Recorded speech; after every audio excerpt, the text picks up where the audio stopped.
شهر رمضان الذي أنزل فيه القرآن هدى للناس وبينات من الهدى والفرقان فمن شهد منكم الشهر فليصمه ومن كان مريضا أو على سفر فعدة من أيام أخر يريد الله بكم اليسر ولا يريد بكم العسر ولتكملوا السلام عليكم ورحمة الله وبركاته.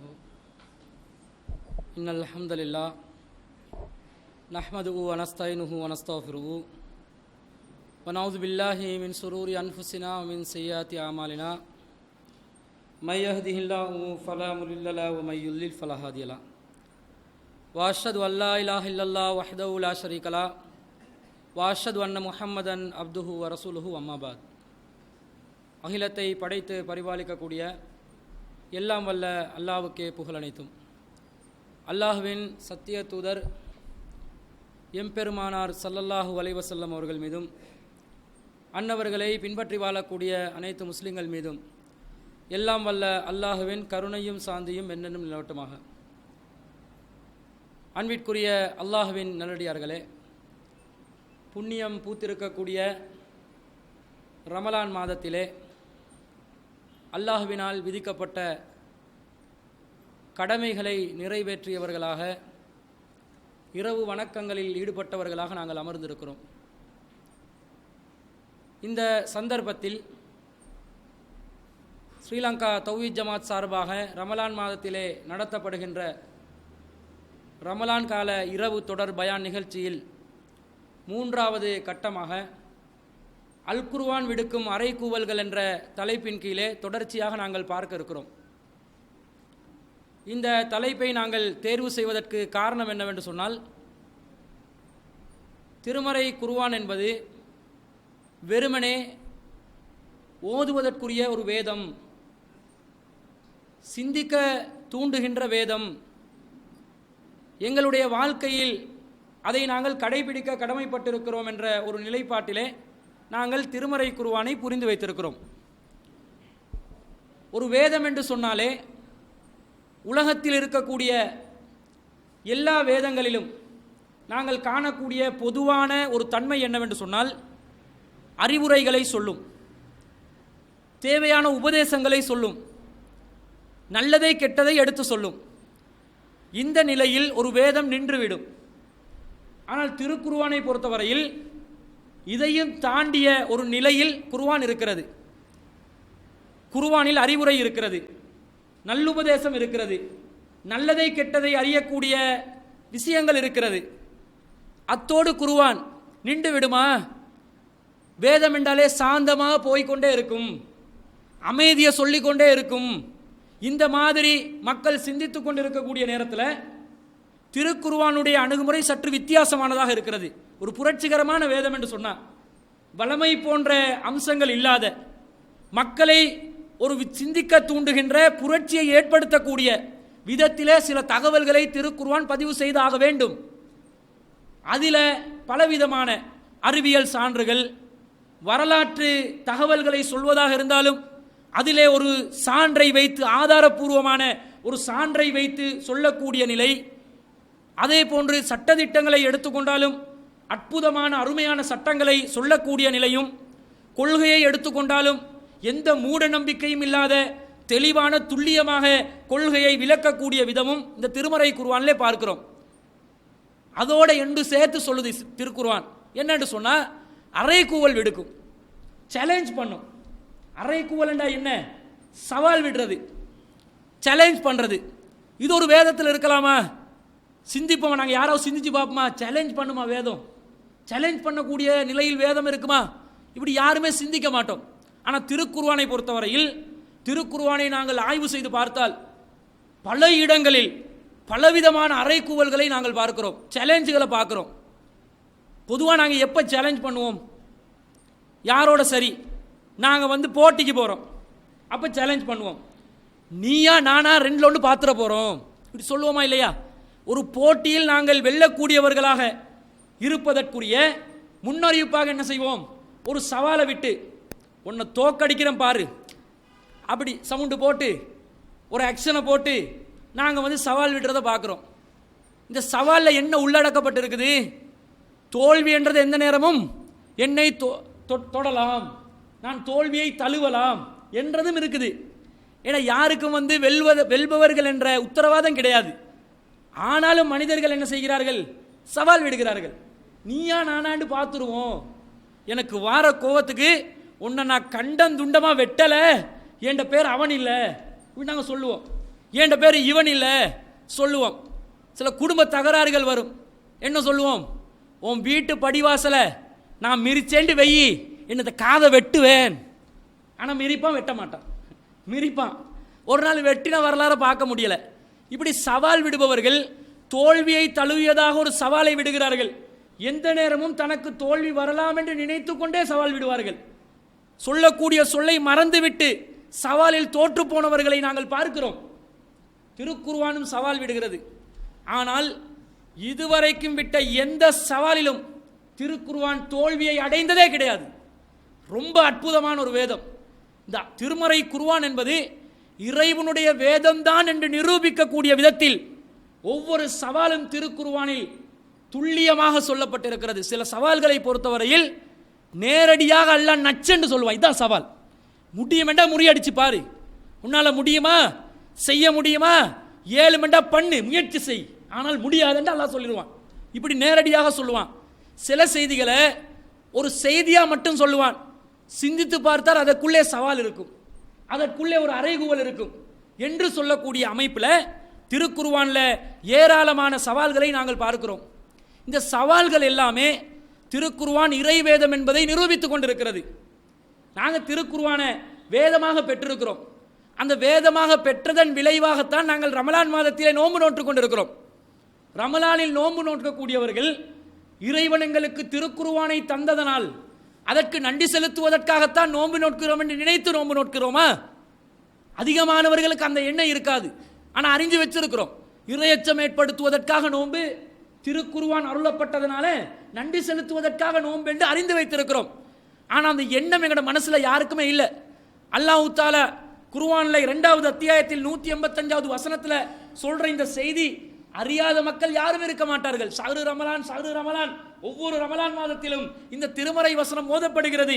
அதிலே இறுதியாக அல்லாஹ் என்ன சொல்றான்னு சொன்னா, மாதத்தை அடைபவர்கள் நோன்பு நோட்டுக் கொள்ளுங்க என்று சொல்லி, வலி துக்குமிலில் இத்தத்தை வலி துக்கப்பிருல்லாஹ் அலாமா ஹதாக்கும் வல அல்லக்கும் தஷ்குரூன், நீங்கள் கணக்கை பூர்த்தி செய்யவும் அல்லாஹ் உங்களுக்கு வழிகாட்டிய பிரகாரம் அவனை பெருமைப்படுத்தவும், வல அல்லக்கும் தஷ்குரூன், இறைவனுக்கு நன்றி செலுத்துவதற்கும் தான் ரமலானை நான் அருளி இருக்கிறேன், குர்ஆன் அருளி இருக்கிறேன். அதனால தான் ரமலானில் நீங்கள் நோன்பு நோட்க வேண்டும் என்று அல்லாஹ் சொல்கிறான். எப்போ யாருக்கு ஏன் நான் நன்றி செலுத்தணும்? எப்போங்க நன்றி செலுத்துவோம்? ஒருவர் எங்களுக்கு உதவி செய்திருக்கிறார் என்று நாங்கள் விளங்கினால் தானே நன்றி செலுத்துவோம்.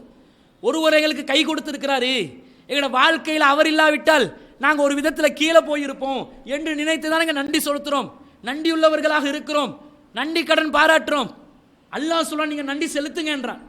ஏன் நன்றி செலுத்த சொல்றான்டா, நான் குர்ஆனை தந்திருக்கிறேன், நான் பெரிய ஒரு உதவி செஞ்சிருக்கிறேன், உங்களுக்கு அருள் புரிஞ்சிருக்கிறேன், எனவே நன்றி செலுத்துங்கன்றான். அவன் நன்றி செலுத்தக்கூடிய நிலையில் குர்ஆன் வந்ததனால நன்றி செலுத்தக்கூடிய நிலையில் இந்த சமுதாயத்தில் பெரும்பாலானவர்களை நாங்கள் காண முடியவில்லை. ஆனால் அந்த நன்றி செலுத்துகிற எண்ணம் எப்போ வரும் என்றால், இந்த குர்ஆனில் உள்ள தாத்பரியங்கள் எல்லாம் பார்த்து படிக்கணும், அதில் உள்ள சட்டதிட்டங்கள் எல்லாம் சரியா புரியணும். எப்படிப்பட்ட ஒரு வேதத்தை கையில் வைத்திருக்கிறோம். வேதங்கள் நிறைய இருக்குதுங்க. இதோ பகவத்கீதை இருக்கிறது, இந்த பைபிள் இருக்கிறது, மிக விசாலமான புத்தகங்கள் இருக்குது, நிறைய வேதங்கள் உலகத்தில் இருக்குது. குர்ஆனை போல வருமா? குர்ஆன் சொல்வதை போன்று சொல்லுமா? அப்ப அதனுடைய தனித்தன்மைகளை நாங்கள் புரிந்து கொள்ள வேண்டும். அல்லாஹ் என்ன சொல்றான் தெரியுமா? ஹுவல்லதி அர்ஸல ரசூலஹு பில் ஹுதா வ தீனில் ஹக்கி, அவன்தான் தன்னுடைய தூதரை அனுப்பினான், பில் ஹுதா நேர்வழியுடன் அனுப்பினான், வ தீனில் ஹக்கி சத்திய மார்க்கத்துடன் அனுப்பினான், லியுலிரஹு அல தீனி குல்லிஹி, இந்த திருக்குர்ஆன் மேலோங்கி செல்ல வேண்டும் என்பதற்காகத்தான் இந்த தூதரை அனுப்பினான் என்று அல்லாஹ் சொல்றான். இந்த மார்க்கம் மேலோங்கும். அடுத்த மார்க்கங்களோடு ஒப்பிட்டு பார்த்தால் இந்த மார்க்கத்தை யாராலும் முறியடிக்க முடியாது, இந்த மார்க்கத்தை யாராலும் தோற்கடிக்க முடியாது. அவ்வளோ அற்புதமா இருக்கும். அவ்வளோ மேலோங்க வைக்கக்கூடிய அளவுக்கு என்ன இருக்குது இதுக்குள்ள, என்ன செய்தி இருக்குது. வேறு சமுதாயத்தவர்கள் அவர்களுடைய வேத புத்தகங்களை வைத்து இந்த வேத புத்தகம் அனைத்து மார்க்கங்களையும் மேலோங்க செய்யும் என்று சொல்வார்களா? சொல்லுங்க பார்ப்போம். இப்போ நாங்கள் சொல்றோம், வேறு வேத புத்தகங்களை வைத்திருக்கிறார்கள். பல வேதங்கள் இருக்கிறது. இந்து வேதத்தை நீங்கள் எடுத்துக்கொண்டால் ரிக் வேதம், யஜூர் வேதம், சாம வேதம், அதர்வண வேதம், பகவத்கீதை, மனு தர்மம், புராணங்கள், இத்திஹாசங்கள், உபனிஷத்துகள் என்று பல வகைகளை வைத்திருக்கிறார்கள். பைபிளை கிறிஸ்தவர்களை நீங்கள் எடுத்துக்கொண்டால் பைபிளிலே பழைய ஏற்பாடு, புதிய ஏற்பாடு என்று வைத்திருக்கிறார்கள். யூதர்களை எடுத்துக்கொண்டால் பழைய ஏற்பாட்டில் யூதர்களுக்கான புத்தகங்கள் இருக்கிறது. தல்முடிக் என்ற வேறொரு புத்தகத்தை வைத்திருக்கிறார்கள். தோரா என்று அவர்களாக உருவாக்கிய ஒரு புத்தகத்தை வைத்திருக்கிறார்கள். வேதங்கள் இருக்கிறது. சிங்கள மக்களை, பௌத்த மக்களை எடுத்துக்கொண்டால் வேத புத்தகமாக இல்லாவிட்டாலும் அவர்களுடைய வழிகாட்டியாக வந்த புத்த பெருமானார் சொன்ன சொற்கள், போதனைகள் உள்ளடக்கப்பட்ட திரிபிட்டகா என்று அழைக்கப்படுகின்ற புத்தகம் இருக்கிறது. 56 வெளியங்களை கொண்ட புத்தகங்கள் இருக்கிறது. இன்னும் பல மதங்கள் உலகத்திலே இருக்கிறது. எல்லா மதங்களையும் தோற்கடிக்க வைத்து இந்த திருக்குர்ஆன் மேலோங்கும் என்றான் அல்லாஹ். அப்படிப்பட்ட அளவுக்கு என்ன இருக்குது ஒப்பிட்டு பார்க்கணுமா இல்லையா? ஏனைய மதங்களோட ஒப்பிட்டு பார்க்க வேண்டிய இப்போ நிலைமைக்கு தள்ளப்பட்டுட்டோம். நாம அடுத்த மதங்களை ஆய்வு செய்யக்கூடிய நிலையில் இல்லைன்னு நீங்க யோசிச்சிடாதீங்க. யாரையும் சிரமப்படுத்தல. அதை விளங்குறதுக்குரிய பல வாய்ப்புகளை நாங்கள் ஏற்படுத்தி தருகிறோம். வேற மதங்களோடு ஒப்பிட்டு பார்த்தா இதுதான் மேலோங்குது. திருக்குர்ஆன் முதலாவது தனித்தன்மை என்ன? உலக பொதுமறை திருக்குர்ஆன்.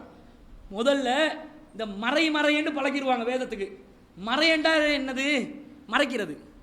திருமறை என்றா கண்ணியமா மறைச்சிருங்க, அதான் அர்த்தம். திருமறை குர்ஆன் நாங்கள் சொல்றோம் இல்லையா, என்ன அர்த்தமாகிரும்? கண்ணியம். திருண்டா கண்ணியம்.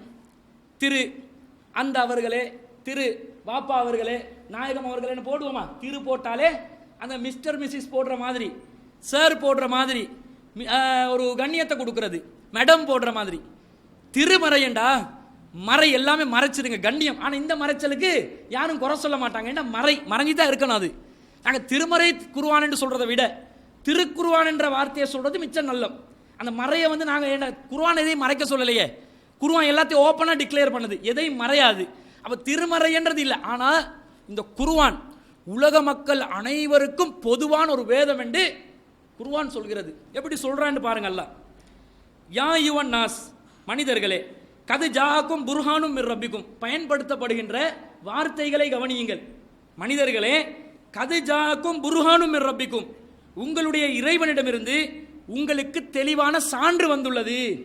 முதலாவது வசனம் எப்படி சொல்லப்படுது? எந்த அத்தியாயம் என்று சொன்னா 4வது அத்தியாயத்தில் 174வது வசனம், 10வது அத்தியாயத்தில் 57வது வசனத்தில் அல்லாஹ் சொல்றான், யா யுவன் நாஸ், மனிதர்களே, கது ஜாத்துக்கும் மௌஇலத்தும் மிர் ரப்பிக்கும், உங்கள் இறைவனிடமிருந்து அறிவுரை உங்களுக்கு வந்துள்ளது. 10வது அத்தியாயத்தில் 108வது வசனத்தில் அல்லாஹ் சொல்றான், குல் யா யுவன் நாஸ், நபியே சொல்லுங்கள் மனிதர்களே, கது ஜாக்குமுல் ஹக்கு மிர் ரப்பிக்கும், உங்கள் இறைவனிடமிருந்து சத்தியம் வந்திருக்கிறது. 3வது அத்தியாயத்தில் 138வது வசனத்தில் அல்லாஹ் சொல்றான், ஹாதா பயானுன் லின்னாஸ் வ ஹுதம் வ மௌஇலத்துன் லில் முத்தகீன், இது மக்களுக்கு தெளிவுரையாக இருக்கிறது, நேர்வழியாக இருக்கிறது, இறையச்சம் உள்ளவர்களுக்கு உபதேசமாக இருக்கிறது. அல்லாஹ் சொல்றான் பயானுன் லின்னாஸ் என்றான். ஒன்று குர்ஆன் தெளிவுரை, அல் ஹக் என்றான், சத்தியம் என்றான், மௌஇலத்துன் என்றான், அறிவுரை என்றான். இந்த குர்ஆன் அதே போன்று புர்ஹான் என்றான், தெளிவான ஆதாரம் என்றான். எப்படிப்பட்ட வார்த்தைகள் என்று பாருங்க. இதெல்லாம் யாருக்கா? மனிதர்களே, உங்களுக்காக வந்த சத்தியம், உங்களுக்கு வந்த தெளிவுரை, உங்களுக்கு வந்த சான்று, உங்களுக்கு வந்த அறிவுரை என்று மிக துல்லியமான வார்த்தைகளை பயன்படுத்தி திருமறை குர்ஆன் சொல்லுது. இந்த நிலை வேறு வேதங்களுக்கு இருக்கிறதா? சிந்தித்து பாருங்கள். பைபிளிலே நீங்கள் எடுத்துக்கொண்டால் மத்தேயு என்று ஒரு புதிய ஏற்பாட்டில் ஒரு புத்தகம் இருக்கிறது. அதிலே 15வது அதிகாரத்திலே 26வது வசனத்தில் ஒரு செய்தி சொல்லப்படுது. என்ன செய்தி சொல்லப்படுதுன்னு சொன்னா, ஒரு பெண்மணி வாரா, கானானிய பிரதேசத்தை சேர்ந்த ஒரு ஸ்திரீ பெண்மணி வருகிறார். அவங்க இஸ்ரவேலை சேர்ந்தவங்க கிடையாது, கானான் தேசத்தை சேர்ந்தவர்கள். இயேசுநாதர் கிட்ட, போதகரே, எங்களுக்கு நீங்க அறிவுரை சொல்லுங்க. என்ன அறிவுரை? உங்களோட உதவி தேவை. என்ன உதவி? என்னுடைய பிள்ளை பிசாசினால் சோதிக்கப்பட்டிருக்கிறாள். பிசாஸ் ஒன்று சோதனைக்குள்ளாகி இருக்குதான். அவளை நீங்க குணப்படுத்துறீங்க. இயேசுநாதர் பிசாசுகள் எல்லாம் விரட்டினார் என்று பைபிள் சொல்லுது. ஈசா அலைஹிஸ்ஸலாம் பேய் விரட்டல, ஆனா இயேசுநாதர் விரட்டினதா பைபிள் சொல்லுது. பிசாசினால் சோதிக்கப்பட்ட என்னுடைய பிள்ளைய நீங்க குணப்படுத்துங்க என்று சொல்லி சொன்ன உடனே இயேசுநாதர் என்ன சொல்கிறார் தெரியுமா? பாருங்க அவர் சொல்ற வார்த்தைய. அவரை நோக்கி இயேசுநாதர் சொல்கிறார், பிள்ளைகளின் அப்பத்தை எடுத்து நாய்க்குட்டிகளுக்கு போடுகிறது நல்லதல்ல. நீங்க என்ன எதிர்பார்க்கிறீங்க? கானான் தேசத்தை சேர்ந்த பெண்மணி, அந்த தேசத்தை சேர்ந்த மனிதர்களுக்கு நான் அறிவுரை சொல்லலுமா? சொல்ல முடியாது. ஏன்? நான் அனுப்பப்பட்டிருக்கிறேன் இஸ்ரவேலர்களுக்கு. காணாமல் போன ஆட்டுக்குட்டிகளை தேடுவதற்கு நான் வந்தேனே தவிர, ஆட்டுக்குட்டிகள் யாராம்? இஸ்ரவேலர்கள். அவங்கள தேட நான் வந்தேனே தவிர நான் கானான் தேசத்துக்கு அனுப்பப்படல. அதுக்கு உதாரணத்தை சொல்றாரு. நான் பிள்ளைகளுக்கு அனுப்பப்பட்டேன். அந்த பிள்ளைகளுக்கு நான் ரொட்டி கொடுக்க வந்தனே தவிர அந்த அப்பத்தை எடுத்து நாய்க்குட்டிகளுக்கு கொடுக்கலுமா? அப்ப இஸ்ரவேலர்கள் அல்லாதவர்களை யார் என்று சொல்றாரு? நாய்க்குட்டிகள் என்றாரு. யாரு? இயேசுநாதர். அந்த பெண்மணி என்ன சொல்றாங்கன்னு சொன்னா, அப்படியா, பிள்ளைகளின் அப்பத்தை நீங்கள் கொடுக்க மாட்டேன்றீங்களா? அந்த பெண்மணியுடைய விசுவாசத்தை பாருங்க. அவ சொல்றா, சரி ஆண்டவரே, பிள்ளைகளின் அப்பத்தை நீங்க தர வேண்டியதில்லை. பிள்ளைகளுக்கு அப்பங்களை கொடுக்கின்ற நேரத்தில் எஜமான்களுடைய மேசைகள் இருந்து துண்டு கீழே விழுமா இல்லையா? அந்த விழுகிற துண்டுகளை நாய் தின்னுமா இல்லையா?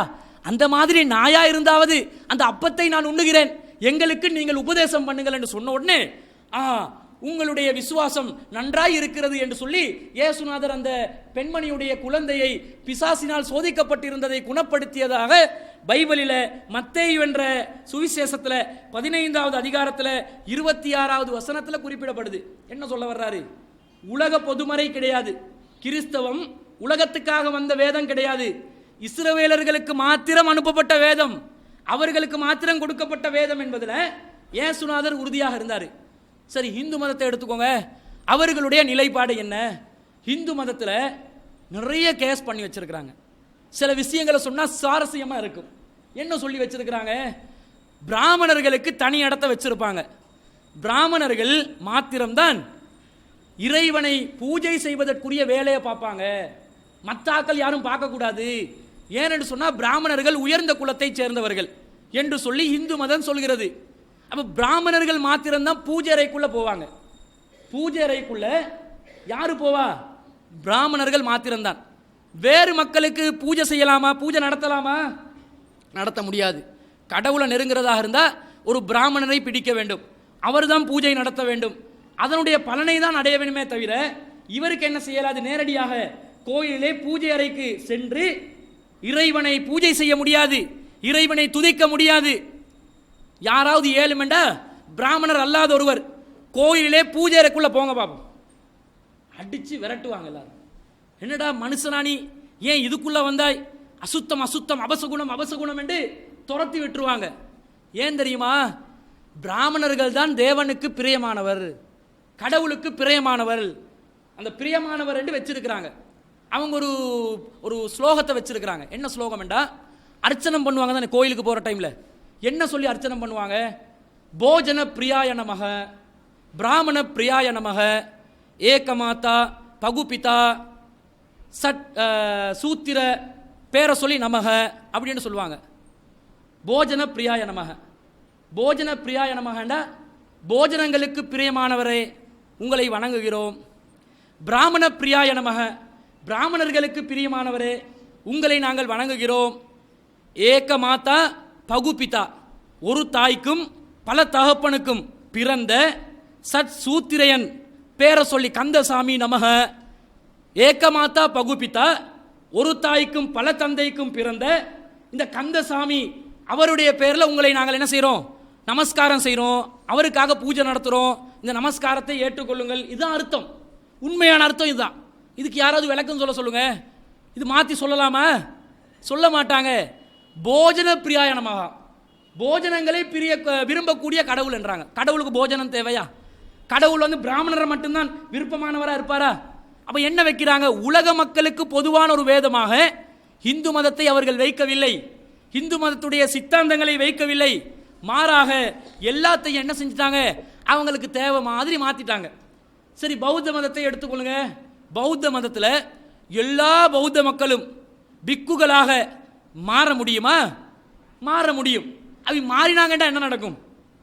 எல்லா மக்களும் பௌத்த மக்கள் பிக்குகளாக மாறி துறவிகளாக மாறி உலகத்தை துறந்து ஆசையை துறந்து மோட்சமடையக்கூடிய வழியண்டு அவங்க எதை கருதுறாங்களோ அந்த நிலைக்கு அவங்க போனாங்கண்டா உலகம் பொட்டண்டு அழிஞ்சிடும். ஏன் தெரியுமா? எல்லாரும் துறவரத்தை மேற்கொண்டா இனத்தை பெருக்கிறதுக்கு யார் இருப்பா? பௌத்த மக்களுடைய இனம் அடியோடு அழிஞ்சி உலக மக்களுக்கும் இதுதான் போதனை உலக மக்களும் விளங்கி உலக மக்களும் அதை கடைபிடிக்க ஆரம்பிச்சிட்டாங்கன்னா அனைத்து மக்களும் அழிந்து விடுவார்கள். வாழக்கூடியவங்க யார் இருக்கிறாங்களோ அவங்க மட்டும்தான் உயிரோட வாழுவாங்க. அவங்களோட மரணத்துக்கு பிறகு உலகத்தில் யாரும் என்ன செய்ய மாட்டாங்க, சந்ததிகள் பெருக்கிறதுக்கு யாரும் இல்லை. அதனால முழுமையாக அழிவை அடைந்து விடுவார்கள். இந்த ஒரு நிலை. அப்ப இது உலக மக்கள் அனைவருக்கும் பொருந்தக்கூடிய ஒரு நிலையில இருக்குதா? இல்லை.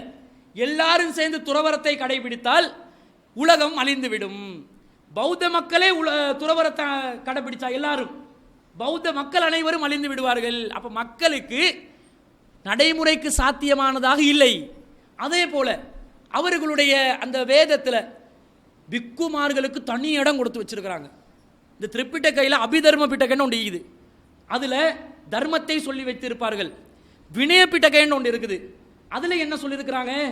பிக்குமார்கள் தேரர்கள் எவ்வாறு நடந்து கொள்ள வேண்டும் என்றதை முழுசாக எழுதி வச்சிருக்கிறாங்க.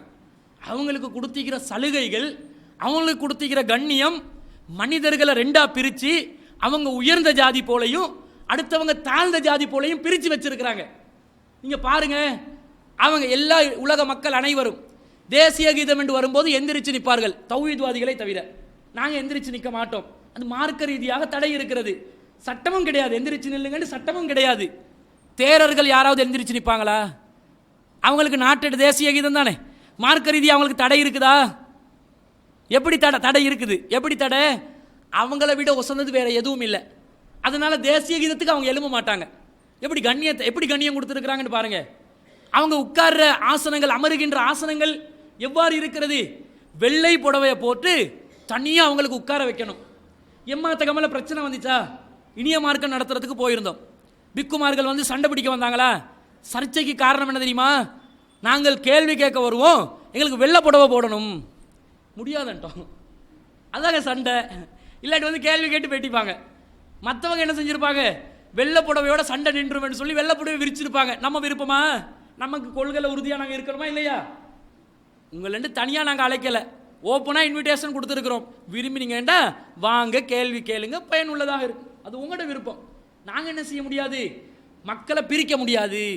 இவங்க மத குரு என்ற பேரில் அதுக்காக கண்ணிய குறைவாக நடக்க மாட்டோம். வெள்ளை புடவையை விரித்து தனி மரியாதைன்றதெல்லாம் நம்மக்கிட்ட கிடையாதுன்னு சொல்லி வச்சது தான்.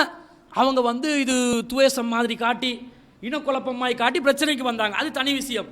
அப்போ திருக்குர்ஆனை பாருங்க, உலக மக்கள் அனைவருக்கும், எந்த காலத்திலையும் வாழ்ந்தவருக்கு, எந்த சந்தர்ப்பத்திலும் வாழக்கூடியவர்களுக்கு தெளிவான வழிகாட்டலாக திருக்குர்ஆன் இருக்கிறது. எக்காலத்துக்கும் பொருந்தக்கூடியதாக இருக்கிறது. அல்லாஹ் தாலா குர்ஆன்ல சொல்லி காட்டுறேன் பாருங்க. வலக்கது சர்ரஃப்னா லின்னாசி ஃபி ஹாதல் குர்ஆனி மின் குல்லி மசல். நாங்கள் குர்ஆனிலே மனிதர்களுக்கு ஒவ்வொரு உதாரணத்தையும் தெளிவுபடுத்தி வைத்திருக்கிறோம். ஒவ்வொன்றையும் தெல்ல தெளிவாக தெளிவுபடுத்தி வைத்திருக்கிறோம் சொல்லி ஃபஅபா அக்ஸருன்னாசி இல்லா குஃபூரா. ஆனால் அதிகமானவர்கள் புறக்கணித்து கொண்டே இருக்கிறார்கள். ஆனால் தெளிவாக நாங்கள் எழுதி வச்சிருக்கிறோம். எக்காலத்துக்கும் பொருந்தும். அந்த காலத்தில் அறிவியல் என்ற பெயரில் வேதங்கள் சில செய்திகளை சொல்லியிருக்கிறாங்க. அந்த காலத்தில் உள்ள ஞானத்தை வச்சு சொன்னாங்க. சில இத்திஹாசங்களில், புராணங்களில், திருக்குறளில் என்ன எழுதி வச்சிருக்கிறாங்க தெரியுமா? சந்திர கிரகணம் வருது. சந்திர கிரகணம் எப்படி ஏற்படுதாம்? எக்காலத்துக்கும் பொருந்தக்கூடியதாக இருக்கணும். அந்த காலத்துக்கு இது சரியாக இருந்திருக்கலாம், இந்த காலத்துக்கு சரி வருமான்னு பார்க்கணும். சந்திர கிரகணம் எப்படி ஏற்படுமாம்? சிவபெருமானுடைய களத்தில் ஒரு பாம்பு இருக்குமா இல்லையா? அந்த பாம்புக்கு ஒரு டைம் ஒரு மூடு வரணும். என்ன செய்யுமாம்? சந்திரனை போட்டு விழுங்கிரும். எப்ப சிவபெருமாண்ட களத்தில் இருக்கக்கூடிய பாம்பு சந்திரனை விழுங்குகிறதோ அப்பதான் சந்திர கிரகணம் ஏற்படுகிறது. இது எதில் இருக்குது? திருக்குறள் எழுதி வச்சிருக்கிறான். திருக்குறள் என்று சொன்னா திருக்குறளை அடிக்கிறதுக்கு ஏதாவது வேத வரி இருக்குதான்னு கேட்பான்.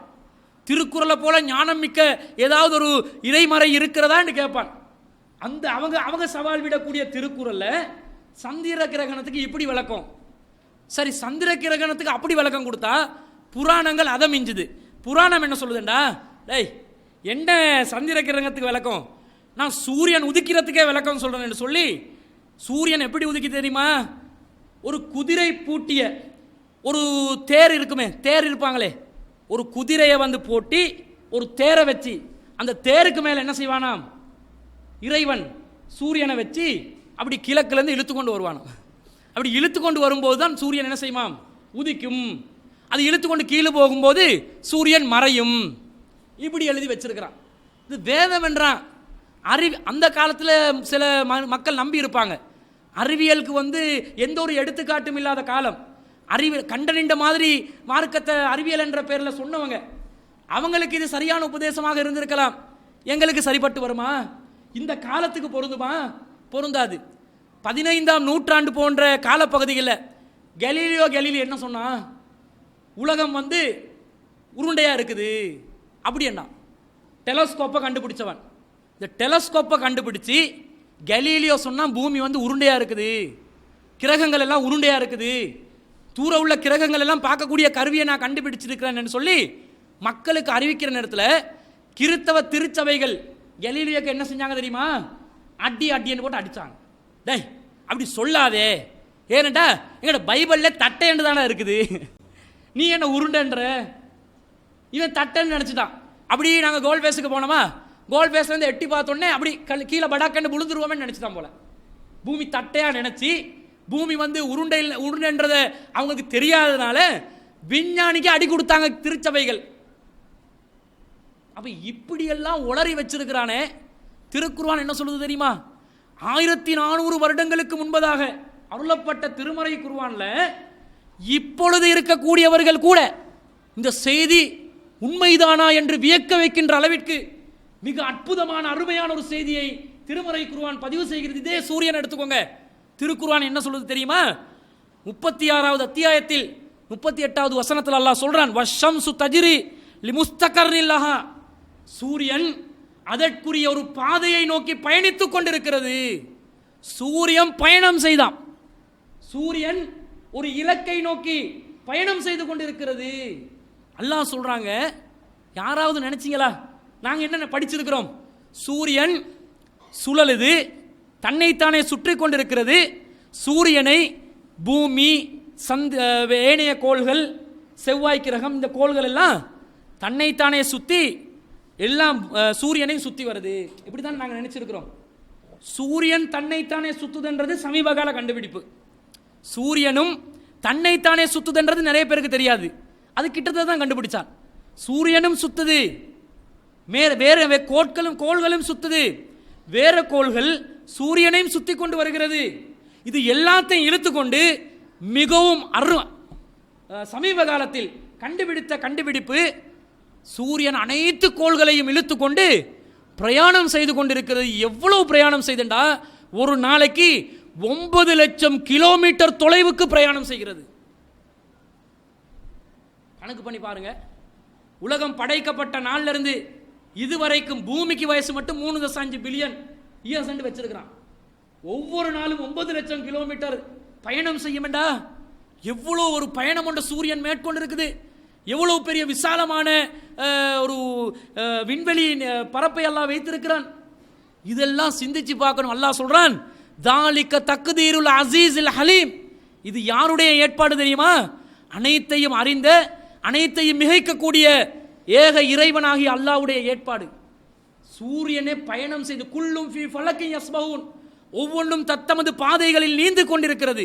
ஸ்விம் பண்ற மாதிரி அப்படி வெட்ட வெளியில நீந்தி கொண்டு அதே மாதிரி சுழன்று கொண்டு பயணித்துக் கொண்டிருக்கக்கூடிய ஒரு நிலையை அல்லாஹ் சொல்றானே. ஏனைய வேதங்களோடு ஒப்பிட்டு பார்க்கின்ற நேரத்தில் திருமறை குர்ஆனுடைய அறிவியல் விஞ்ஞானிகளை வியக்க வைக்கிறது. எப்படி சொல்ல முடியும், எப்படி இந்த பதிவை எழுத படிக்க தெரியாத முகமது என்பவருக்கு தெரியும், அவருடைய பெயரை கூட அவருக்கு எழுத தெரியவில்லையே. உதைபியா உடன்படிக்கையின் போது அவருடைய பெயரை அழிக்க வேண்டும் என்று எதிரிகள் உத்தரவிட்ட நேரத்தில் என்னுடைய பெயர் எங்கே இருக்கிறது என்று கேட்டவராச்சே, அவருக்கு இதை சொல்ல முடியுமா, அவருக்கு சிந்திக்க முடியுமா, அவரால் கற்பனை செய்து கூட பார்க்க முடியுமா? விண்வெளி பயணம் அவர் செய்திருக்கிறாரா? கடல் பயணம் செய்திருக்கிறாரா? அவர் சொல்றாரே இதை அவர் சொல்ல முடியாது, அவரால் இதை இயற்ற முடியாது. இது இறைவனுடைய வேதம் என்றத அல்லாஹ் எந்த காலத்துக்கும் பொருந்தும். தேடி பாரு. அப்பலா யததப்பூருனல் குர்ஆன், இந்த குர்ஆனை அவர்கள் சிந்தித்து பார்க்க மாட்டார்களா? அம் அலா குலூபின் அக்ஃபாலுஹா, உள்ளங்களில் பூட்டுகள் இருக்கிறதா? சிந்தித்து பார்க்க சொல்கிறது. எக்காலத்துக்கும் பொருந்தக்கூடிய வேதம் சிந்திக்க சொல்லுது. இப்போ பகவத்கீதை எடுத்து எக்காலத்துக்கும் பொருந்தும் சிந்திச்சு பாருங்க, யாருக்காவது சொல்ல முடியுமா? பைபிளை எடுத்து அற்புதமான வேதத்தை வைத்திருக்கிறோம். பைபிள் நம்முடைய திருமறை, அவர்கள் சொல்வார்கள் கிறிஸ்தவர்கள், அப்படிதான் பிரச்சாரம் நடக்கும். இந்த வேதம் சிந்திக்க தூண்டுகிறது. இன்னும் பெரிய புத்தகத்தில், இவ்வளோ பெரிய புத்தகம் பாருங்க, இதுல எத்தனை வசனம் இருக்கும்? கற்பனை செஞ்சு பார்க்கலுமா? பல்லாயிரக்கணக்கான வசனம். இந்த வசனங்கள்ல ஒரே ஒரு ஒத்த வசனத்துல, ஒரே ஒரு வசனத்துல இந்த பைபிளை சிந்திக்க மாட்டார்களா? இந்த பைபிளை நீங்கள் ஆராய்ச்சி செய்ய மாட்டீர்களா? இருக்குதா? காட்ட சொல்லுங்க. சிந்தித்து பார்க்க மாட்டார்களா? சிந்தித்து பார்க்க மாட்டார்களா? அடிக்கடி ஜும்மால கேட்டு வசனத்துல பொறுமதி விளங்காம போச்சு. அடிக்கடி ஜும்மால கேட்கிறாளா, வசனத்துல பொறுமதி விலகல. ஒரு வசனத்துல பைபிள் இல்லைங்க. சரி, பகவத்கீதையில இருக்குதா? ஒரு வசனம், ஒரே ஒரு, பல அதிகாரங்களை வைத்திருக்கிறார்கள், அத்தியாயங்களை வைத்திருக்கிறார்கள். ஒண்ணுல காட்ட சொல்லுங்க, சிந்தித்து பாருங்கள். இப்படிப்பட்ட வேதம் தெரியுமா? நாங்கள் சவால் விடுகிறோம். இந்து மதத்தில் இருக்கக்கூடியவர்கள், நான் நேரத்தோட சொன்னனே, பட்டியல் போட்டனே வேதங்கள், இந்த எல்லா வேதத்தையும் மொழிபெயர்த்து கொடுங்க மக்களுக்கு. வேற ஒன்றும் சேர்த்து தேவை. சமஸ்கிருதத்தில் இருக்குது, மொழிபெயர்த்து கொடுத்தா போதும். மொழிபெயர்த்து கொடுத்தாலே என்ன செய்வார்கள் மக்கள்? அவர்களுடைய மதம் பொய்யானது, நடைமுறைக்கு சாத்தியமற்றது, ஏற்றத்தாழ்வு கற்பிக்கக்கூடியது என்று உடனடியாக விலகி விடுவார்கள். இப்படிதாங்க பெரியார் சொன்னாரு, நான் சொன்னதில்லை இது. பெரியார் சொன்னாரு, வேதத்தை முடியும் என்றால் நீங்க ரிக் வேதம் என்றீங்களே, யசூர் வேதம் என்றீங்களே, அதர்வன சாம வேதம் என்றீங்களே, இதை மொழிபெயர்த்து கொடுங்க மக்களுக்கு. மொழிபெயர்க்கலங்க, இதை மொழிபெயர்ப்பு எப்படி வருது? இப்ப கூட பகவத்கீதையோட மொழிபெயர்ப்பு எப்படி வருது? வெள்ளக்காரன் இருக்கிறானே, அவன் கேப்சர் பண்ணி போய் சமஸ்கிருதத்தை படிச்சு இங்கிலீஷுக்கு டிரான்ஸ்லேட் பண்ணான். அந்த இங்கிலீஷை தமிழுக்கு கொண்டு வந்து இப்போ வருது. டிரான்ஸ்லேட் பண்ண மாட்டாங்க. திருக்குர்ஆன்ல எத்தனை மொழிபெயர்ப்புகள், எத்தனை மொழிகளில் இருக்கிறது? இப்ப கிறிஸ்தவர்கள் சொல்லுவாங்க, எங்க கிட்ட இல்லையா, நாங்க மொழிபெயர்க்கலையா? மூலமொழி எங்க? மூலமொழி இல்லை, மொழிபெயர்ப்புன்னு ஒன்று வச்சிருக்கிறாங்க, மூலமொழியை காணல. இயேசுநாதர் அரமைக் பாஷை மொழி பேசினதா பைபிள் சொல்லுது, புதிய ஏற்பாடு. ஏலி ஏலி லாமா சபக்தானி, என் கடவுளே என் கடவுளே ஏன் என்னை கைவிட்டீர், அவர் கேட்டதா வருது. செமா இஸ்ரஈலு அதேனோ இலாஹீனு அதோன இலாஹத், எங்களுடைய கடவுள் கர்த்தராவார், அவர் ஒரே ஒரு கடவுளாவார், இயேசுநாதர் சொன்னதாக வருகிறது. இது எல்லாம் அரமைக் மொழி. பைபிள்ல புதிய ஏற்பாடை பாருங்க, அரமைக் மொழியில் இருக்குதா? இல்ல. கிரேக்க மொழியில் இருக்குது. கிரேக்க மொழி இயேசுநாதர் பேசினாரா? இல்ல. அவை கிரேக்க மொழியில எழுதின பைபிளை யாரோ மொழிபெயர்ப்புகள் வர்றதே தவிர அது இயேசுநாதர் பேசின மொழியா? இல்ல. பழைய ஏற்பாடு இருக்குது. பழைய ஏற்பாடு என்பது பல தீர்க்க தரிசனங்களுடைய தொகுப்பு. அதுல நூ அலைஹிஸ்ஸலாத்துடைய வரலாறு, அவருக்கு கிடைச்ச வேதம் என்று இருக்குது. மூசா அலைஹிஸ்ஸலாத்துக்கு கிடைச்ச வேதம் என்று இருக்குது. ஆபிரகாமுக்கு கிடைச்ச பல விஷயங்கள், பல வேதங்கள், பல தீர்க்கதரிசிகளுக்கு கிடைச்ச வேதங்களுடைய தொகுப்பு தான் பழைய ஏற்பாடு என்றுவாங்க. ஒவ்வொரு தீர்க்கதரிசிகளும் ஒவ்வொரு மொழிக்கு அனுப்பப்பட்டவர்கள், ஒவ்வொரு மொழி பேசியவர்கள், அவர்களுடைய மொழிகளில் பழைய ஏற்பாடு இருக்கணும். அப்படி இருக்குதா? இல்ல. பழைய ஏற்பாடு ஹீப்ரு மொழியில இருக்குது. சரி, இந்த ஹீப்ரு மொழியில இருக்குது, அதனுடைய மூல மொழி உள்ள அந்த பைபிளை எடுத்து கொண்டாந்து வைக்க சொல்லுங்க உலக மக்களுக்கு. இதுதான் ஹீப்ரு மொழி, இதுதான் பைபிள், உலக மக்கள் அனைவரையும் இந்த பைபிளை பார்த்து கொள்ளுங்கள், எங்களுடைய மூல மொழியை நாங்கள் சமர்ப்பித்து விட்டோம். இல்ல, ஹீப்ரு மொழி என்ற மொழியே உலகத்தில் செத்துப்போன ஒரு மொழி, நடைமுறையில் இல்ல, யாரும் பேசுறது கிடையாது. அந்த மொழியை யூதர்கள் புதுசா உருவாக்குறாங்க.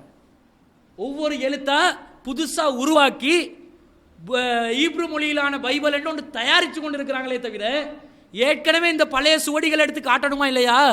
இல்ல. அப்ப அவங்களோட கைவசத்தில் இல்லை. சரி, மொழிபெயர்ப்பு வசதி வச்சிருக்கிறாங்களா இல்லையா? மொழிபெயர்ப்பில் உள்ள செய்திகள் பொருத்தமானதா? அதை சிந்திக்க கடமைப்பட்டிருக்கிறோம். என்ன செய்திகள் வச்சிருக்கிறாங்கன்னு பாருங்க. பைபிள்ல லேவியர் ஆகமத்தில் 13வது அதிகாரத்தில் 47வது வசனம் முதல் 49வது வசனம் வரை ஒரு செய்தி வருகிறது. என்ன வருது? குஷ்டரோகம் இருக்குதே, குஷ்டம் தெரிந்தானே, தோல் வியாதி, அதில் வந்து வெள்ளையா ஒரு விதமான தோல் கருப்பாக மிக்ஸ் ஆகி வந்து இருக்கும், இந்த குஷ்டரோகம். அதே மாதிரி அது ஒரு வகை, புண்ணு புண்ணாக வந்து நிற்கும், இதுவும் குஷ்டரோகம். இது வந்து தோல் நோய், தோல் நோய் வரலாம். இது வந்து தோலால் ஏற்படக்கூடிய பரவுற ஒரு நோய் தான். இது வந்து உடுப்புக்கு வருமா? ஆடைகளுக்கு குஷ்ட நோய் வருமா? வராது. யாராவது வர்றதா சொல்ல முடியுமா? சொல்ல முடியாது. ஆனால் பைபிள் என்ன சொல்லுதுண்டா, வரும். பழைய ஏற்பாட்டில் லேவியர் ஆகமத்தில் 13வது அதிகாரத்தில் 47வது வசனம் முதல் 49வது வசனம் வரை என்ன சொல்லப்படுகிறது? ஆட்டு உரோமம் அல்லது பஞ்சு நூலால் செய்யப்பட்ட உடையில் அல்லது பஞ்சு நூலும் ஆட்டு உரோமமும் சேர்த்து நெய்யும் பாவில் அல்லது ஊடு நூலில் அல்லது தோளாடையில் அல்லது தோளால் செய்யப்பட்ட எதிலும் தொழுநோய் ஏற்படலாம். அதனுடைய அடையாளம் தோன்றி உடையிலோ தோளாடையிலோ பாவிலோ ஊடு நூலிலோ தோல் அல்லது தோலினால் செய்யப்பட்ட எதிலாவது நோய் பச்சை அல்லது சிவப்பு நிறமாக காணப்பட்டால் அது தொழுநோய். குருவுக்கு அதை காட்ட வேண்டும். குரு அந்த நோயை சோதித்து பார்த்து நோய் தீண்டியவற்றை 7 நாள் தனியாக வைத்து 7ஆம் நாளில் அதை கவனிக்கப்பட வேண்டும். உடையிலோ பாவிலோ ஊடு நூலிலோ தோளாடையிலோ தோளால் செய்யப்பட்ட எதிலோ இருந்தால் அது வளரும் தொழுநோய், அது தீட்டானது. அந்த நோய் உள்ள ஆடை ரோமத்திலோ பஞ்சு நூலாலோ ஆன உடையையும் பாவையையும் ஊடு நூலையும் தோளாடையையும் தோளால் செய்யப்பட்ட எதையும் சுட்டரிக்க வேண்டும். தொழுநோய் இப்படி கதை போகுது. தொழுநோய் வரும், ஆடையில் வரும், பாவில்ல வரும், ஊடு நூலில் வரும். இதிலெல்லாம் வந்தால் ஒன்று பச்சை நிறத்தில் விளங்கும் அல்லது சிவப்பு நிறத்தில் விளங்கும். இப்போ பேனை இங்க் கொட்டிச்சுட்டு வைங்க ஷர்ட்டில், நாளைக்கு என்ன செய்யணும்? உடனே ஆசாரியருக்கு காட்டணும். சர்ச்சில் இருக்கிற சோப்பு கலராக என்னமோ விளங்குது, அவர் உடனே சுட்டெறியுங்க. ஃபர்ஸ்ட்டுக்கு 7 நாள் தனிச்சு வைக்கணுமா. அந்த காலத்தில் குஷ்டரோகம் வந்தவங்களை 7 நாள் வீட்டில் என்ன செய்ய வைப்பாங்க? தனிச்சு வைப்பாங்க. இந்த அம்மை நோய் வருது, அவங்கள வெளியே அனுப்புவாங்களா? ஏன்னா அந்த கிருமிகள் எல்லாம் என்ன செய்யக்கூடாது, தழுவக்கூடாதுன்றதுனால ஒதுக்கி வைப்பாங்க. இந்த மாதிரி ஆடைகளை நீங்கள் தனிச்சு வைங்க. ஒசின் மெஷினில் போட்டுறாதீங்க, அதுக்கு கூட குஷ்டரோகம் பரவலாம், தொடலாம். பரவி அந்த ஒசின் மெஷினில் கூட பச்சை கலரில் அல்லது சிவப்பு கலரில் வரலாம் இப்படி என்று சொல்கிறாங்க. அப்போ இதை சுட்டரிக்கணும் என்றாங்க. இது சாத்தியமா? இப்படி ஒன்று போதனையாக இருக்கலாமா? விஞ்ஞான உலகத்தில் குஷ்டரோகம் ஆடையில் வந்ததாக வரலாற்றில் எப்பயாவது காட்ட முடியுமா? இப்போ அந்த நோயை நாங்கள் நீக்கிட்டோம், அனுப்பிட்டோம், உலகத்தை விட்டாத்தான் நாங்கள் நோயை வந்து இல்லாமல் ஆக்கிட்டோம், ஒழித்து விட்டோம் என்று பொய் சொல்லலாம். விஞ்ஞான ரீதியாக காட்ட சொல்லுங்க, காட்ட முடியாது. இதே போல இதை மிஞ்சுற அளவுக்கு ஒரு செய்தி இதே லேவியர் ஆகமத்தில் 14வது அதிகாரத்தில் 34 முதல் 40வது வசனத்தில் இருக்குது. அதை என்ன சொல்லுதுண்டா, ஆடையில் மட்டுமில்லை வீட்டுக்கும் வரும், வீட்டு செவருக்கு வரும். பச்சை கலரில் உங்களோட வீட்டில் செவரில் ஏதாவது கண்டா, சிவப்பு கலரில் ஏதாவது கண்டா, அது குஷ்டரோகம். அந்த வீடை நீங்கள் தணிக்க வைக்கணும். 7 நாளில் அந்த வீடை வந்து ஒதுக்கி வச்சு 7ஆவது நாள் ஃபுல்லாக செவரெல்லாம் போட்டு வெள்ளத்தில் கழுவின மாதிரி நல்லா கழுவுங்க இப்படி சொல்கிறாங்க. வெள்ளத்தில் வீடு கழுவிடமா இல்லையா? அந்த மாதிரி வீட்டை கழுவணும். 7 நாள் தணிக்க வச்சு தனியாக அந்த வீடை வந்து ஒதுக்கி வச்சு பூட்டி வச்சு, அதுவும் உடனடியாக நாங்கள் போயிட்டு கழுவக்கூடாது. ஆசாரியருக்கு உடனே செய்தியை சொல்லணும். அவர் வந்து தான் பார்த்து கன்ஃபார்ம் பண்ணுவார். அவர் டாக்டர் தானே, டாக்டர் கொக்கோ போல் அவர் என்ன செய்வார்? உடனே வந்து செவத்தை தொட்டு இது குஷ்டம், பச்சை கலரில் கண்டா. வீட்டில் பச்சை கலர்லாம் வரும், சில நேரம் பாசி வரும், உடனே தொழுநோய்ன்னு நினச்சிடாதீங்க. சிவப்பு கலர்லேயும் வரலாம். ஏதாவது ஒரு இங்க கொண்டாந்து கொட்டி புள்ளையல் உடனே தொழுநோய்ன்னு சொல்லி வீட்டையும் சுட்டரிக்காதீங்க. ஆடையை மட்டும் சுட்டரிக்கட்டுமா? சரியா என்ன சொல்லணும்? வீட்டையும் தொழுநோய் ஏற்பட்டால் உடனே சுட்டரித்து விடுங்கள். அதை சொல்லலை. ஊட காப்பாற்றணுமா இல்லையா? அதை சொல்லாமல் விட்டாங்க. அம்மா சொல்கிறாங்களே, இதெல்லாம் சரியாகுமா? இது தவறு. மக்களை வந்து ஏமாற்றக்கூடியதாக இருக்கிறது, பொய்யான செய்திகளாக இருக்கிறது. எக்காலத்துக்கும் பொருத்தமானது என்று யாராவது பைபிளில் சொல்ல வந்தாங்கண்டா இந்த 2 மட்டும் காட்டுங்க, வேற எதையும் காட்ட தேவையில்ல. ஆன்சர் இல்லாமல் போயிடுவாங்க. இந்து வேதத்தை எடுத்துக்கொண்டா அது இவங்களை மிஞ்சுவாங்க. அவங்க இந்து வேதத்தில் கதைகளும் கற்பனைகளும், ஒரு லிங்கத்தை வணங்குறாங்க, சொல்றதுக்கே வெக்கமா இருக்குது. சிவலிங்கம் என்ற என்ன அர்த்தம்? சிவனுடைய மறையுறுப்பு என்ற அர்த்தம். அதை போய் வணங்குறானே பச்சையா வச்சு, அதை வணங்குறான். பெண்கள் வணங்குகிறார்கள், ஆண்கள் வணங்குகிறார்கள், வைத்தியர்கள் வணங்குகிறார்கள், சட்டத்தரணிகள் வணங்குகிறார்கள், பேராசிரியர்கள் வணங்குகிறார்கள். வெக்கம் வரலையா? அசிங்கமா இருக்குதுடா. இப்படி இப்படி ஆபாசமான ஒரு பொருளை கண் முன்னாடி கண்டு, அம்மனத்தில் இருக்கக்கூடிய சிலைகள் எல்லாம் இருக்குது, அது எடுத்து காட்டுவோமான்னு கூட நினைச்சேன். அப்புறம் பள்ளிவாசலில் வந்து அம்மனத்தை பாட்டுறக்கூடாதுன்றதுனால விட்டுட்டேன். ஏண்டா சிலைகளை பச்சை பச்சையாக வைப்பாங்க. நீங்கள் ஒரு கோயிலை போயிட்டு பாருங்க, அதில் அந்த சிலைகளில் பெண்களும் ஆண்களும் உடலுறவு கொள்கிற காட்சிகளையும் நல்லா கவனித்து பாருங்க, கூர்ந்து கவனிக்கணும். நம்ம அதெல்லாம் பார்க்கறது இல்லையே, கண்டுகொள்ளாமல் போகிறது. நல்லா கூர்ந்து கவனிச்சிங்கண்டா, அதுக்காக பார்க்க போகக்கூடாது, ஒரு ஆய்வுக்காக வேண்டி நாங்கள் பார்த்தோம் வேண்டாம். இப்படி வச்சிருக்கிறாங்க, அசிங்கத்தை வச்சிருக்கிறான். எக்காலத்துக்கும் என்னடா எக்காலத்துக்கும் பொருந்தும், இது எக்காலத்துக்கும் பொருந்தாது, இது எக்காலத்துக்கும் பொருந்தாது என்று ஒதுக்கி தட்டணுமா? அதை வச்சு வந்து கும்பிடுவியா? அதை கும்பிடுறான். யாரோ அவங்களோட இல்லற தேவையை நிறைவேற்றி செஞ்சு கொண்டு இருக்கிறாங்க, அதை சிலையா வச்சிருக்கிறான், ஞாபகம் வர்றதுக்காக வச்சிருப்பான் போல. அதை பார்த்து பார்த்து இவன் கும்பிடுறானே, கொஞ்சமாவது பகுத்தறிவால யோசிக்கணுமா இல்லையா? அப்படி இருக்குது. இவங்க என்ன செய்யறாங்கன்னு பாருங்க. மனு தர்மம் ஒன்று இருக்குது. அந்த மனு தர்மத்தில் சொல்றாங்க, மேல் வருணத்தார் யார் வந்து மேல் ஜாதிகளாக இருக்கிறார்களோ, அதாவது பிராமணன், சத்திரியன், வைசியன், இந்த மாதிரி 3 பேர் இருக்கிறாங்க. சூத்திரர் 4வது ஆள் இருப்பார். இப்படி மேல் வர்க்கத்தினர் 3 மேல் வர்க்கத்தினரும் சூத்திரியர் என்ற கீழ் வர்க்கத்தினர் ஒருவரும் இருக்கிறார். பிரிவாக வச்சிருக்கிறாங்க. கடவுள்ட தலையிலிருந்து பிறந்தவர், கையிலிருந்து பிறந்தவர், தொடையிலிருந்து பிறந்தவர், காலிலிருந்து பிறந்தவர். தலையிலிருந்து பிறந்தவர் பிராமணர், கையிலிருந்து பிறந்தவர் வந்து சத்திரியன், தொடையிலிருந்து பிறந்தவர் வைசியன், காலிலிருந்து பிறந்தவர் சூத்திரர் என்று வச்சிருக்கிறாங்க. இதில் இந்த மேல் ஜாதி 3 சாரார்ல யாராவது ஒருவன் சூத்திரன் தனது வலிமையாட் கூடினால் உயிர் போகும் வரை அவரை தண்டிக்கவும். இந்த மேல் ஜாதியில் இருக்கிற யாராவது ஒருத்தரோட கீழ் ஜாதியை சேர்ந்த ஒரு மனிதன் விபச்சாரத்தில் ஈடுபட்டால் என்ன செய்யணுமாம்? மனு தர்மம் சொல்கிறது, அவரை உயிர் போகும் வரை தண்டிக்க வேண்டும், கல்லறி தண்டனையை கொடுக்கணும் என்றது. ஆனால் யாருக்கு கொடுக்கணும்? மேல் ஜாதியினர் ஓட கீழ் ஜாதியினர் சேர்ந்தா கீழ் ஜாதியினருக்கு தான் கொடுக்கணும் என்று வச்சிருக்குது. மேல் ஜாதியினரை அவங்களுக்கு என்ன சட்டம் என்று சொன்னா, அது பாருங்க அடுத்தது வருது. கற்பிணிகளான பிராமண பெண்ணை கூடும் வைசியனுக்கு 1 வருட காவலும் ஆஸ்தி பறிமுதலும் தண்டனைகள். அது வைத்தியனாக இருந்தா அவனுக்கு 1 வருஷ காலம் தான் சிறை தண்டனை. அதே மாதிரி ஆஸ்தி பறிமுதல் இதை செய்வோமே தவிர உயிர் போகும் வரை தண்டிப்போமா? தண்டிக்க மாட்டோம், அவரை விட்டு விடணும். அதே நேரத்தில் சத்திரியனாயிருப்பின், அவர் மேல் ஜாதி தானே, சத்திரியனிட பிரம்மண்ட கையால் படைக்கப்பட்டவர். சத்திரியனாயிருப்பின் 1000 பணம் தண்டம், அவருக்கு ஒரு 1000 ரூபா தான் ஃபைன் இருக்குது. சத்திரியங்காரன் எல்லாம் விபச்சாரம் செய்யறதுக்கு 1000 ரூபா தான் ஃபைன்.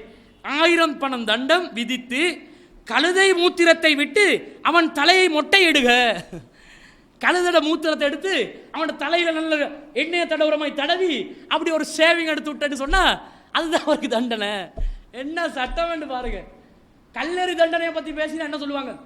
மனிதாபிமானமற்ற தண்டனை, இது இப்படி ஏழுமா, இந்த காலத்துக்கு பொருத்தமா, சரியா சட்டம் சிரியா சட்டம் என்று சொல்லி கொண்டிருப்பான். நல்லா சிரிக்கிற சட்டம் எல்லாம் எழுதி வச்சிருக்கிறீங்க, சரியா பிழையான்றது வேற பார்ப்போம். இவ்வளவு கூழ்முட்டத்தனமா சட்டத்தை எழுதி வச்சு இதெல்லாம் வேதம் என்று மக்களுக்கு போதிக்கிறீங்களே, மொழிபெயர்க்காததுக்கு காரணம் விளங்குதா? இது அங்கங்க வெளியானது, அங்கங்க வெளியாகி வந்தது தான் கையில வச்சு கொண்டு வாசிக்கிறோம், வர்ணிக்கிறோம். ஓ டோட்டலா வந்துச்சு வைங்க. இதை மாதிரி தொட்டதுக்கு மட்டும் சில செய்திகள் தொடர்ச்சியாக ஆய்வு செஞ்சா அப்படியே வந்து நின்றும். இதுல என்ன சொல்லுதுன்னு பாருங்க. இது பகவத்கீதை. பகவத்கீதை வந்து கிருஷ்ணன் அர்ஜுனனுக்கு சொன்ன அறிவுரைகள் அது உள்ளடக்கப்பட்ட வேதமாக இருக்கிறது. அவர் சொல்றாரு, 3 வித இயற்கை குணங்களுக்கும் அவற்றின் செயல்களுக்கும் ஏற்ப மனித சமூகத்தின் 4 வகை பிரிவுகள் என்னால் ஏற்படுத்தப்பட்டன. கிருஷ்ணன் சொல்றாரு, நான் 3 விதமான இயற்கை தேவைகளுக்கு மனுஷ இனத்தை என்ன செஞ்சனாம் 4 விதமா நான் தான் பிரிச்சேன். அவனா பிரிச்சு கொள்ளல, நானே பிரிச்சேன் வாக்கு மூலம். பகவத்கீதையில 4வது அத்தியாயத்தில் 13வது வசனத்தில் இருக்குது. அப்ப என்ன என்ன இனமாம்? மனுஷனை 4ஆ பிரிச்சது கடவுள் தான் என்று பைபிள் பகவத்கீதை பச்சையா ஒத்துக்கொள்ளுது. அந்த 4ஓட சேர்த்து இன்னும் சில ஆக்கள் அதில் இருக்கிறாங்கன்னு சொல்லி இதே பகவத்கீதையில 9வது அத்தியாயத்தில் 32வது வசனத்தில் சொல்லப்படுது. என்ன சொல்றாரு? பெண்கள், வைசியர்கள், சூத்திரர்கள் என கீழ்குலத்தை சார்ந்தவர்கள் யாராக இருந்தாலும் என்னிடம் சரணடைவார்கள். இப்போ கீழ்குலத்தை சேர்ந்தவங்கள்ட்ட பட்டியல் போடுறாங்க. யாரா? முதலாவது பெண்கள்.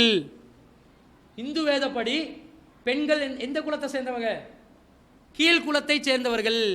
பிராமணர்களாக இருந்தாலும் சரி, அவங்க பிராமணர்களாக இருந்தாலும் சரி, அவங்க கீழ்குலத்தில் தான் இருப்பாங்க, மேல் குலத்துக்கு வரையல. ஆனால் எனக்கு சரணடையலாம், ஆனால் கீழ்குலம் தான்.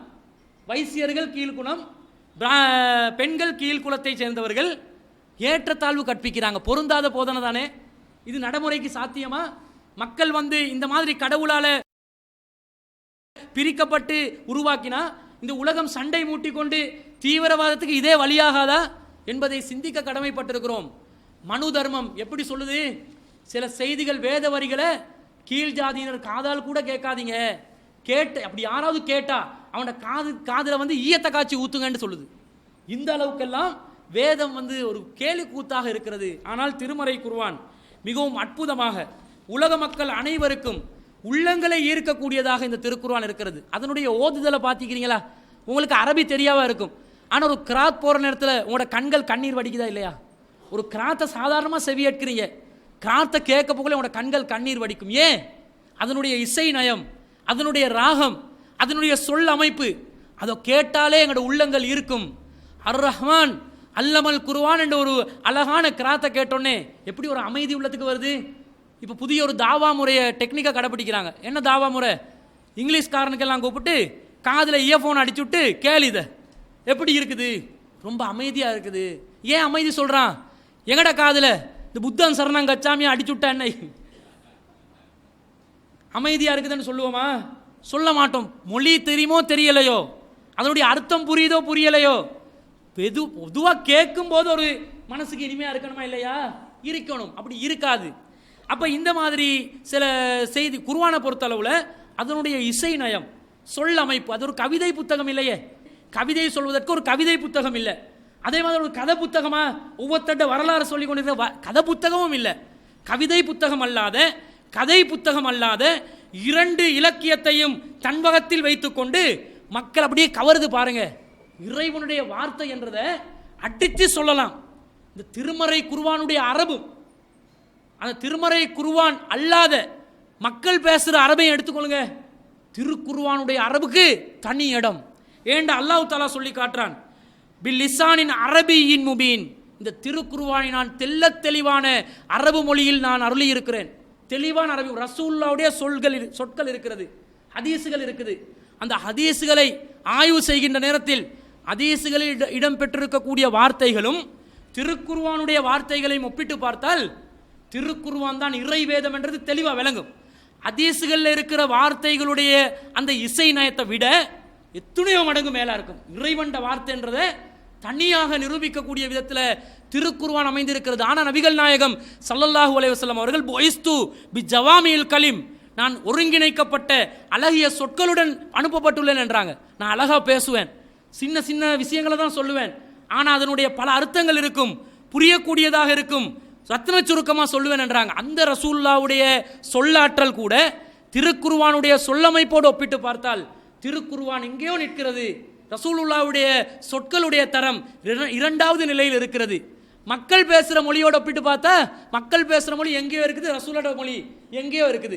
அப்படி நாங்கள் பார்க்குறோமே. அப்போ திருக்குர்ஆனுடைய ஒரு தனித்தன்மையை நாங்கள் விளங்குறோம். ஏனென்றால் அந்த அளவுக்கு கவர்ச்சி, கவரக்கூடிய விதத்தில் அதனுடைய நடைகள் இருக்கிறது. உமர் இப்னு கத்தாப் ரலியல்லாஹு அவர்கள் முரட்டுத்தனம் கொண்டவர்கள், கடின சித்தம் கொண்டவர்கள். அவர்களுடைய ஆரம்ப கால வரலாறு அப்படிதான் இருந்தது, எல்லோருக்கும் தெரியும். அவர்களை இந்த குர்ஆன் ஈர்த்திச்சென்று சொன்னா, அவர்களை இந்த குர்ஆன் கவர்ந்துச்சென்று சொன்னா, ஒரு முறை உமர் ரலியல்லாஹு அன்ஹு அவர்கள் நபிகள் நாயகம் ஸல்லல்லாஹு அலைஹி வஸல்லம் அவர்களை கடந்து செல்கிறார்கள். அப்படி கடந்து செல்கின்ற நேரத்தில் ரசூலுல்லாஹி ஸல்லல்லாஹு அலைஹி வஸல்லம் அவர்கள் ஒரு வசனத்தை ஓதுகிறார்கள். இன்னஹு லகவுலு ரசூலின் கரீம் வமா ஹுவ பிகவுலி ஷாயிரின் கலீலம்மா தூமினூன். இது கண்ணியமிக்க தூதரின் சொற்களாகும், இது ஒரு கவிஞனுடைய கூற்று கிடையாது, நீங்கள் குறைவாகவே சிந்திக்கிறீர்கள் என்று ஒரு குர்ஆன் வசனம். இதை கேட்டோடனே உடனே உமர் ரலியல்லாஹு அன்ஹு நிச்சயமாக வல்லாஹி ஷாயிருன், இவர் உண்மையாகவே ஒரு கவிஞர் தான் என்றாரு. ஃபர்ஸ்ட்டுக்கு மறுக்கிறாரு, அடம் பிடிக்கிறாரு, பிடிவாதமாக பதில் சொல்றாரு. கவிஞருடைய சொல்லல்ல என்று குர்ஆன் சொல்லுது.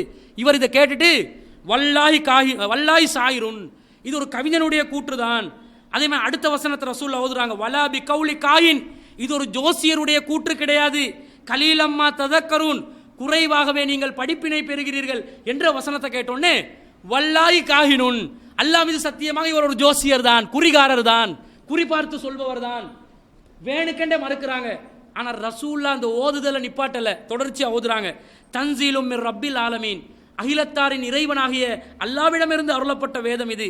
வலவு தகவல அலைனா பாலல் அகாவில், இந்த முஹம்மது எங்கள் மீது சில சொற்களை இட்டு கட்டினால் லா அஹதுனா மின்ஹு பில் யமீன், அவரை நாங்கள் வலது கரத்தால் பிடித்து தண்டிப்போம், சும்மல் லக்கத்தனா மின்ஹுல் வதீன், பின்னர் அவருடைய நாடி நரம்பை துண்டிப்போம் என்று சொல்லி அல்லாஹ் தஆலா சொன்ன இந்த வசனத்தை கேட்டோன்னே இவர் என்ன நினைச்சாரு, இது ரசூலுல்லாஹ்வுடைய சொல்லன்னு தானே மறுத்தாரு. ரசூலுல்லாஹ்வே இட்டு கட்டினா நாடி நரம்பை துண்டிப்பேன் அல்லாஹ் சொன்னதை கேட்டோன்னே உமர் ரலியல்லாஹு அன்ஹு ஃபவக அல் இஸ்லாமு ஃபீ கல்பி குல்ல மௌகையின், அதை கேட்ட ஒவ்வொரு நிமிஷத்திலிருந்தும் அவருடைய உள்ளத்திலே இஸ்லாம் குடிகொண்டு விட்டது. உமர் ரலியல்லாஹு அன்ஹுவோட உள்ளத்தை மாத்துச்சு. முரட்டுத்தனமாக மறுத்த, வேண்டுமென்றே மறுத்த உமர் இப்னு கத்தாப் ரலியல்லாஹு அன்ஹு அவர்களுடைய உள்ளத்தை மாற்றியது இந்த குர்ஆன். அதே போன்று ஜுபைர் இப்னு முத்தைம் என்று சொல்லக்கூடிய நபித்தோழர், அவர் குர்ஆன் வசனத்தை கேட்கிறார்.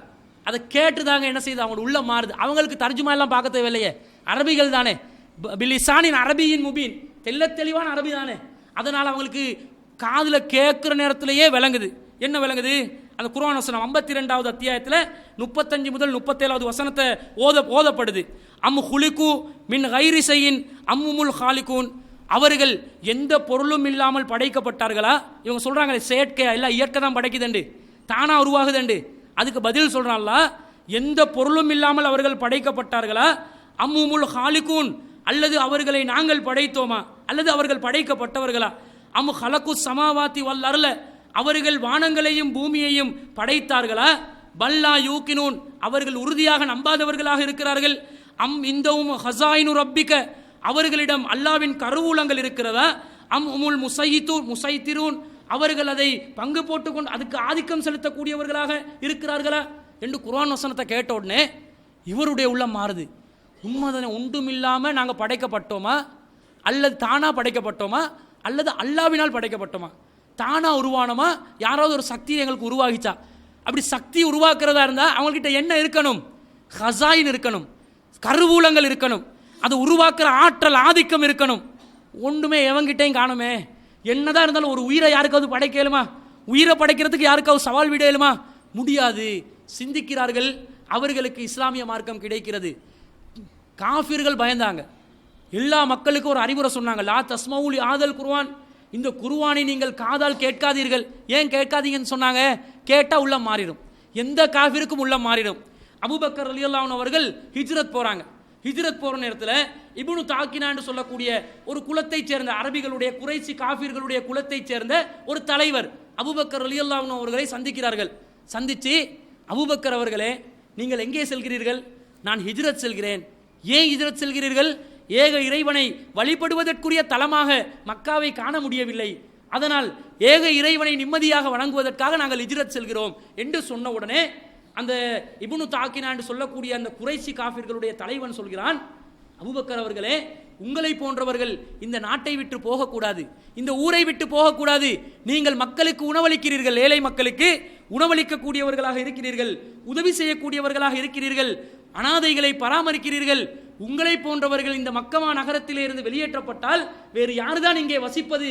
உங்களை போன்ற நல்லவர்கள் இங்கே போகக்கூடாது என்று சொல்லி நான் உங்களுக்காக வேண்டி அரபிகளிடம் பேசி உங்களுக்காக அடைக்கலம் தருகிறேன் என்று அவர் ஒப்பந்தம் ஒன்று செய்கிறார். என்னோட இருங்க, நான் உங்களுக்கு அடைக்கலம் தரேன்னு சொல்லி குறைசி காஃபிர்கள் தலைவர்கள்கிட்ட போய் சொல்றாங்க. இப்னு தாக்கினா சொல்றாரு, அபூபக்கர் போறார், அவங்கெல்லாம் போகக்கூடாதுங்க, நல்ல மக்கள், அவங்கெல்லாம் வெளியேற்றப்படக்கூடாது, ஏழைகளுக்கு உணவளிக்கிறவங்க, இவங்க போனால் யார் ஏழைகளுக்கு உணவளிப்பாங்க? நல்ல மக்கள் இங்கே வாழணும் என்று சொல்லி அவரை அந்த தங்க வைக்க நான் அடைக்கலம் கொடுக்குறேன், எனக்கு அனுமதி தாங்க. கேட்டோடனே குறைசி காஃபிர்களுடைய தலைவர்கள் சொல்கிறார்கள், சரி அனுமதி தாரோம், ஆனால் ஒரு கண்டிஷன், அவர் என்ன செய்யக்கூடாது? அவர் வெளியில் தொழக்கூடாது, வீட்டுக்குள்ளேயே தொழணும், வெளியில் குர்ஆன் ஓதக்கூடாது, வீட்டுக்குள்ளேயே ஓதணும். இந்த கண்டிஷன் ஓகேயா? அப்படி தானே சொல்லுவான். இன்றைக்கு சுன்னத் ஜமாத்காரன் கூட இந்த மக்கத்து காஃபிருக்கு ஒப்பானவன் போலே நடந்து கொள்வான். எங்களுக்கு எப்படி நிபந்தனை போடுவான்? சவுண்டை குறைச்சி வை, பயான் பண்ணா சவுண்ட் கூடன்னு போலீஸுக்கு கம்ப்ளைண்ட் பண்ணுவான். பொதுக்கூட்டம் நடத்தினா தெருமுனை பிரச்சாரம் செஞ்சா டிஸ்டர்பா இருக்குது என்று பிரச்சாரம் செய்வான். அதே மாதிரி ஏதாவது ஒரு நிகழ்ச்சி செஞ்சா லவுட் ஸ்பீக்கரை போட்டோம், அவன் 20 ரக்காத்தை எக்ஸ்பிரஸ் கோச்சுமாய் அடிக்கிறதுக்கு மைக்கை போட்டு வச்சிருப்பான். நாங்கள் ராகமா குர்ஆன் ஒரு 11 ரக்காத் குர்ஆன் ஓதி தொழுறதுக்கு மைக்கை வெளியில போட்டோம் என்று சொன்னா உடனடியாக என்ன செஞ்சிருவான், போலீஸுக்கு கம்ப்ளைண்ட் பண்ணி போலீஸும் எங்களுக்கு போலீஸுக்கு வழியா போயிட்டு வரதெல்லாம் கஜமாவிருச்சு, சர்வ சாதாரணமாகிருச்சு. அது வந்து நீதிமன்றம் எத்தனை போலீஸ் ஸ்டேஷன் வாசல் எல்லாத்தையும் கண்டுட்டு அல்லாட உதவியினால ஒன்றும் பயம் கிடையாது. சிறைச்சாலைக்கும் போயிட்டு வர்றதுக்கு தயாராக தான் இருக்கிறோம். அது இல்லை பிரச்சனை. அவனோட கொள்கையை பாருங்க, உனக்குள்ளே வச்சுக்கோ. 4 செவ இந்த 4 செவத்துக்குள்ளே இருக்கணும்னு எவனாவது சொன்னாண்டு வைங்க.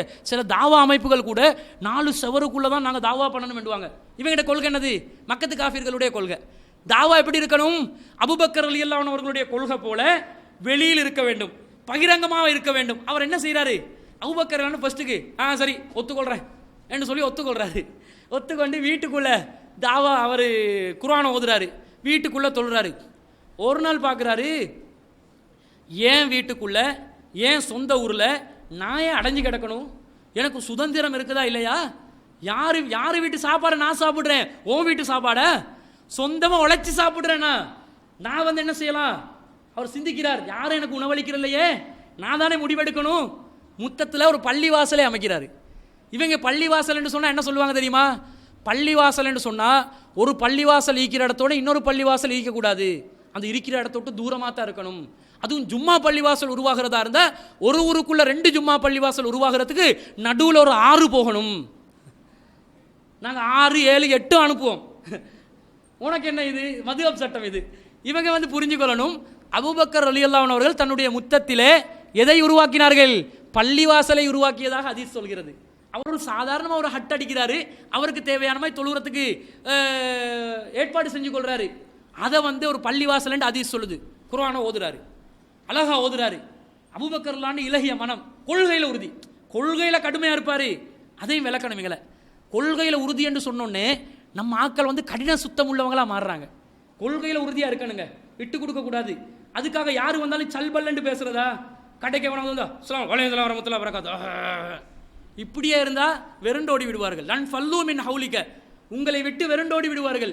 கேட்டால் என் கொள்கை உறுதி உள்ளத்தில் இருக்கணும், சட்டதிட்டங்களை கடைபிடிக்கிறதில் இருக்கணும், சிறுக்கு செய்யாமல் இருப்பதில் இருக்கணும், பிதுஅத் செய்யாமல் இருப்பதில் இருக்கணும், திருமண மாற்று கலாச்சாரங்கள் பின்பற்றாமல் இருப்பதில் இருக்க வேண்டும், திருமண விஷயங்களில் பெண் வீட்டு விருந்து, வரதட்சணை திருமணம் இது போன்ற விஷயங்களில் கலந்து கொள்ளாமல் இருப்பதில் இருக்க வேண்டும். இதை விட்டு வாரவன் போறவனுக்கெல்லாம் டேய் வேண்டா கொள்கை உறுதியா? இது கேட்டால் கொள்கை உறுதியா? இது கொள்கை உறுதி இல்லை. அபூபக்கர்லாண்ட வரலாறை பாருங்க. அவர் பிடிவாதம் தானே கொள்கையில், வீட்டுக்குள்ளே இருக்க சொன்னால் ரீக்கேலாண்ட வெளியே தான் இருப்பேன்டாரு. ஆனால் குர்ஆன் ஓதும் போது கண்கள் கண்ணீர் வடிக்கிறது. அவர் மென்மையான உள்ளம் படைத்தவர், கொள்கையில் உறுதியாக இருப்பார். ஆனால் சாஃப்ட் மைண்ட், மக்களை கவரக்கூடியவராகத்தான் நடந்து கொள்வார். அதனால தான் குறைசி காஃபிர் தலைவன் கூட அடைக்கலம் தாரன்றான். அந்த அளவுக்கு ஒரு அடைக்கலத்தை தர்றதுக்கு உத்தரவாதம் கொடுக்குற அளவுக்கு இவருடைய பண்புகள் இருந்துச்சு. அப்போ அழகா இருந்து இவர் என்ன செய்கிறாரு? ஓதுறாரு. இந்த குர்ஆன் வசனங்களை மக்கத்து காஃபிர் பெண்கள் கேட்ட உடனே என்ன செய்தார்கள்? மண்டியிட்டவர்களாக அழுதார்கள். மண்டியிட்டவர்களாக மக்கத்து காஃபிர் பெண்களும் குறைஷி பெண்கள், குழந்தைகள், வயோதிபம் அடைந்தவர்கள் எல்லாரும் இந்த குர்ஆன் ஓதுறதை கேட்டு அப்படியே உள்ளம் கவர்ந்து மண்டியிட்டு கொண்டு முட்டுக்கால் அடிச்சு, இவர் என்னதான் ஓதுறாரு, அவ்வளோ இனிமையாகிக்குது. அப்படி அந்த நல்ல பசிக்கிற நேரத்தில் அப்படி சுவையான உணவை அப்படி நல்ல வாசனையோடு வந்துச்சேன்னு வைங்க, அப்படியே முணந்து கொண்டு அடுப்பங்கர வரைக்கும் போவோமா இல்லையா? அந்த மாதிரி இந்த இனிமை, இந்த குர்ஆனுடைய இனிமை என்ன செய்து காதில் விழுந்து அப்படியே இழுத்துக்கொண்டு அபூபக்கர் ரலியல்லாஹு அன்ஹு அவர்கள் வரைக்கும் செல்லுகிறது. எவ்வளோ ஒரு அழகண்டு பாருங்கள். இதுதான் குர்ஆனுடைய இனிமை. மக்கத்து காஃபிர்களுடைய உள்ளங்கள் கூட இந்த குர்ஆனை ஈர்க்கக்கூடியதாக இருந்தது. அடுத்தது யாரு? வேதக்காரர்கள், வேதம் உள்ளவர்கள் இருக்கிறாங்களே, இந்த பைபிளுக்கு சொந்தக்காரர்கள் என்பார்களே, இஞ்சிலுக்கு சொந்தக்காரர்கள் என்பார்களே, என்ன தௌராத்துக்கு சொந்தக்காரர்கள் என்பார்களே, இவர்களுடைய உள்ளமும் இந்த குர்ஆனால் ஈர்க்கப்படும் என்று அல்லாஹ் சொல்றான். என்ன சொல்றான் அல்லாஹ்? வைதா சமிஉமா உன்சில இலர் ரசூல் தரா அய்னுஹும் தஃபீலு மினத் தம்இ மிம்மா அரஃபு மினல் ஹக்கி. வேதக்காரர்களுக்கு இந்த குர்ஆன் வசனங்கள் ஓதி காண்பிக்கப்பட்டால், இறை தூதருக்கு அருளப்பட்ட வசனங்கள் ஓதி காண்பிக்கப்பட்டால் அவர்களுடைய கண்கள் கண்ணீர் வடிப்பதை நபியே நீங்கள் பார்ப்பீர்கள். ஏன்? மிம்மா அரஃபு மினல் ஹக்கி, இது சத்தியம்தான் என்று அவர்கள் விளங்கியதன் காரணமாக அவர்களுடைய கண்கள் கண்ணீர் வடிக்கும். இப்படி வடித்தார்கள். நஜ்ஜாசி மன்னன் வடித்தார், ஜாஃபர் இப்னு அபூ தாலிப் ரலியல்லாஹு அன்ஹு அவர்கள் அபிசீனியாவுக்கு முதலாக ஹிஜ்ரத் செல்கிறார்கள். சஹாபாக்கள் ஒரு குழுவுடன் மக்கத்து காஃபிர்கள் அவர்களை போட்டு கொடுப்பதற்காக அங்கே வருகிறார்கள். அந்த சந்தர்ப்பத்திலே நஜ்ஜாசி மன்னன் விசாரணை நடத்துகிறார். என்ன கேட்டார் தெரியுமா? ஃபகால லஹு நஜ்ஜாசியு அல் மஅக மிம்மா ஜாபிஹி அனில்லா மின் ஷைஇன். அல்லாஹ்விடமிருந்து உங்களுக்கு வந்ததாக சில செய்திகளை சொல்கிறீர்களே, அதுல ஏதாவது உங்களிடம் இருக்கிறதா, எனக்கு கொஞ்சம் சொல்லுங்களே அப்படின்னு சொன்ன உடனே ஜாஃபர் இப்னு அபூ தாலிப் ரலியல்லாஹு அன்ஹு அவர்கள், ஆமா எங்களிடம் அல்லாஹ்விடம் இருந்து வந்த வேத வரிகள் இருக்கிறது. அப்ப நஜ்ஜாசி மன்னன் கேட்கிறார், ஃபக்ரஉ அலைய, எனக்கு அதை ஓதி காட்டுங்க. ஃபக்ரஅ அலைஹி சத்ரம் மின் காஃப் ஹாயா ஐன் சாத். காஃப் ஹாயா ஐன் சாத் என்று அழைக்கப்படுகின்ற திருமறை குர்ஆனின் 19வது அத்தியாயத்தின் சூரா மரியத்துடைய சில வசனங்களை ஜாஃபர் இப்னு அபீ தாலிப் ரலியல்லாஹு அன்ஹு அவர்கள் ஓதி காண்பிக்கிறார். அந்த வசனங்கள் திக்ரு ரஹ்மத்தி ரப்பிக அப்தஹு ஜக்கரியா, என்னுடைய அடியாரான ஜக்கரியாவுக்கு நான் அருளிய சில அருட்கொடைகளை நான் ஞாபகப்படுத்துகிறேன். இது நாதா ரப்பஹு நிதான் ஹஃபியா, அவர் தன்னந்தனியாக நின்று இறைவனை ரகசியமாக அழைத்தார் என்று அல்லாஹ் சில வசனங்களை சொல்கிறார்.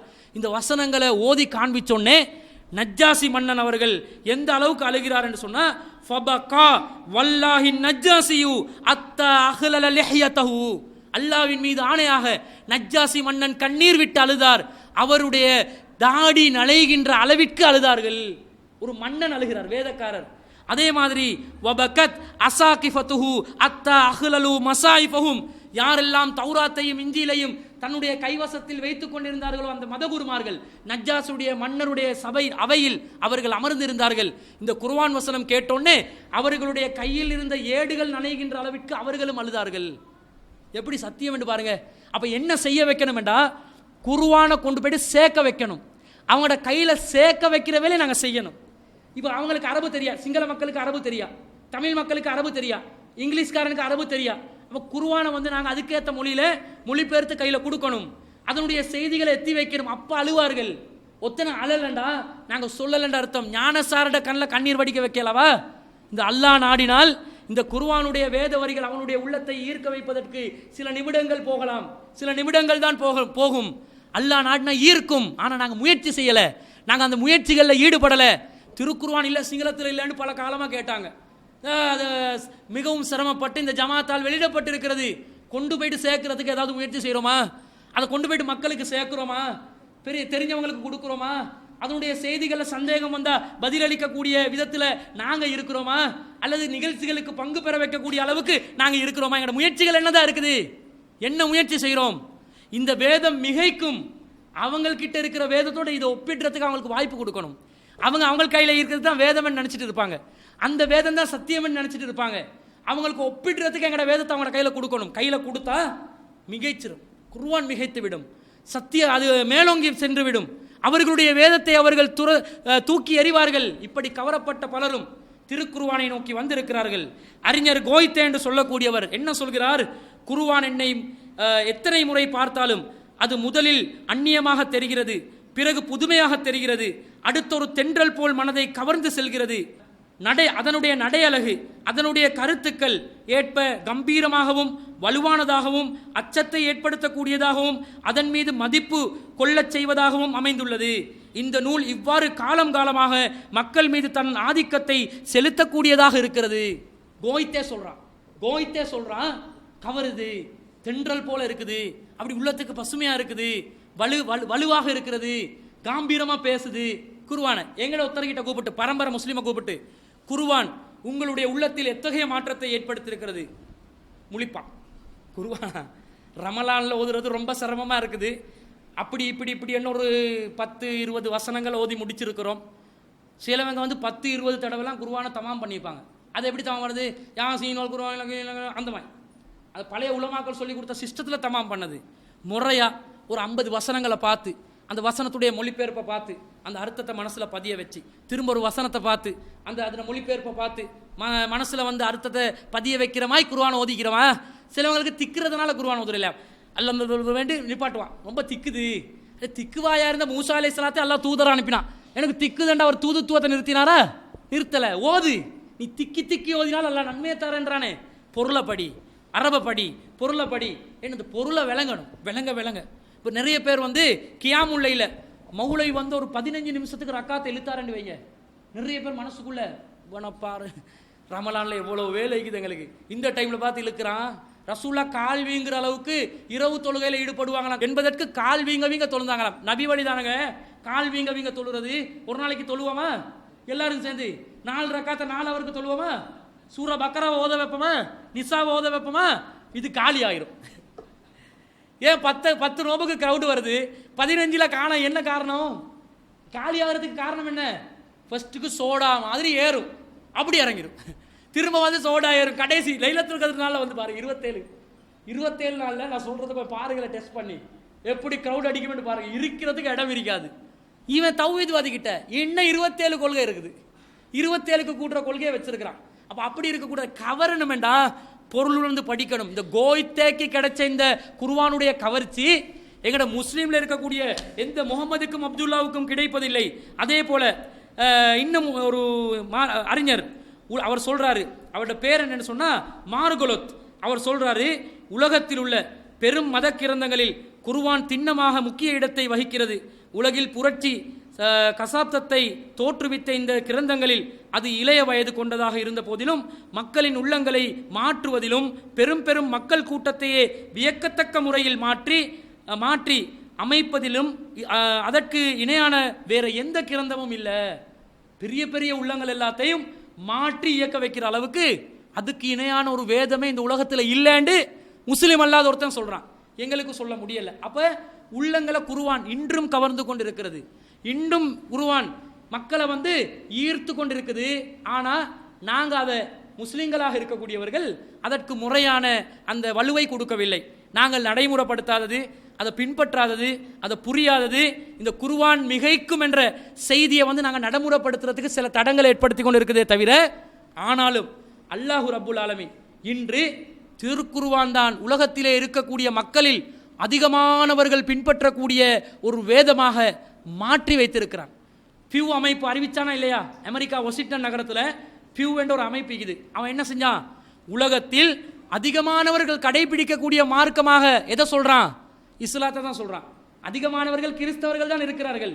ஆனா கடைபிடிக்கிறாங்களா? கடைபிடிக்கல, பேருக்கு இருக்கிறாங்க. அதிகமான 2வது இடத்துல முஸ்லிம்கள் அதிகமான எண்ணிக்கையில் இருக்கிறாங்க. கடைபிடிப்பவர்களில் அதிகமானவர்களா யார் இருக்கிறோம்? முஸ்லிம்கள். ஏன்? மிகைக்கும் கடைபிடிப்பதிலும் குர்ஆன் தான், காலத்துக்கு முரண்படாததிலும் குர்ஆன் தான், இசை நயத்திலும் குர்ஆன் தான், தெள்ளத் தெளிவான அரபி மொழியிலும் குர்ஆன் தான், அதனுடைய அறிவியல் சான்றுகளிலும் குர்ஆன் தான். இதை அடிப்பதற்கு வேற எந்த ஒரு வேத நூலும் கிடையாது. அதனால் தான் இறைவன் சவால் விடுகிறான். இப்படி இறைவன் மிகைக்கக்கூடிய வேதம் என்று சவால் விடுகின்ற நேரத்தில் ஒரு சில அற்பங்கள் என்ன செய்கிறார்கள்? வர்றாங்க. ஏய், நாங்களும் ஒத்துக்கொள்றோம்டா, குர்ஆன் வந்து அந்த சவாலை ஏற்றுக்கொள்றோம், நாங்களும் ரெடி, குர்ஆனை போல ஒரு குர்ஆன் நீ மிகைக்கக்கூடிய வேதம் என்றியே, நாங்கள் அதை விமர்சிக்கிறோம், அதில் மிகைக்கக்கூடிய வேதம் இல்லை, அதில் தவறிக்குது தப்பிக்குது என்று ஒரு சில சில்லறைகள் வந்து விமர்சிக்கிறது. எல்லா இடத்துலையும் விமர்சனம் வரதானே செய்யும். அப்படி விமர்சிக்கக்கூடிய மக்களுக்கு குர்ஆன் சில சவால்களை விடுகிறது. வேற விதமான குர்ஆன் மிகைக்கும் என்று சொல்லியாச்சா, அதுக்கு நீ பதில் சொல்றியா? சரி, 2வது விதமான சவாலை குர்ஆன் சொல்கிறது. அப்படியா? அப்ப இந்த குர்ஆனை போல ஒரு வேதத்தை நீயும் கொண்டு வா. இது போல ஒரு வேதத்தை கொண்டு வர முடியுமா? முடியும் வேண்டாம், கொண்டு வா என்று அல்லாஹ் தஆலா அறைகூவல் விடுகிறான். அந்த அறைகூவல் எப்படி அமைந்திருக்கிறது? அந்த அறைகூவல் எத்தகைய முறையில் நாங்கள் முகம் கொடுக்க வேண்டும்? அந்த அறைகூவலை ஏற்றுக்கொண்டவர்கள் இருக்கிறார்களா? ஏற்றுக்கொண்டவர்களுடைய கதி என்னவானது? அந்த அறைகூவல் மூலமாக என்ன செய்தியை அல்லாஹ் தஆலா இந்த உலக மக்களுக்கு கொடுக்கிறான் என்ற செய்தியை இன்ஷா அல்லாஹ் நாளைய தினம் நாங்கள் பார்க்க இருக்கிறோம். வாஹிர் தாவானா அல்ஹம்துலில்லாஹி ரப்பில் ஆலமீன்.